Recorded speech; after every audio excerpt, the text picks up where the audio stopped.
Scott Boland বিশ্বাস করেন যে এই গ্রীষ্মে ইংল্যান্ডের ব্যাটসম্যানরা যদি তাকে অ্যাশেজে খেলার সুযোগ পান তাহলে তিনি আরও ভালোভাবে প্রস্তুত।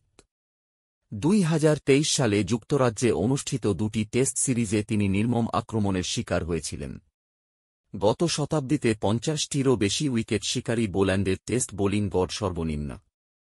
জ্যামাইকাতে হ্যাট্রিক তার সংখ্যা 16.53 নামিয়ে আনে, যা তাকে সর্বকালের তালিকায় ষষ্ঠ স্থানে নিয়ে যায়। 2021 থেকে 22 সালে বাজবল পূর্ব ইংল্যান্ড দলের বিরুদ্ধে তার অভিষেক অ্যাশেজ সিরিজে 9.55 গড়ে 18 উইকেট নিয়েছিলেন, তবে 2023 সালের অ্যাশেজে তিনি 115.5 গড়ে মাত্র 2টি উইকেট নিয়েছিলেন, যেখানে তিনি এজবাস্টন এবং হেডিংলিতে মাত্র 2টি টেস্ট খেলেছিলেন।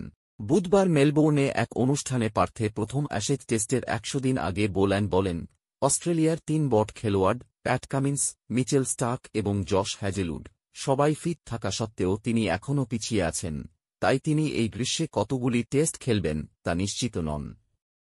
তবে তিনি বিশ্বাস করেন যে ইংল্যান্ড যদি সুযোগ পায় তবে তিনি যে কোনো পদ্ধতি গ্রহণ করতে প্রস্তুত।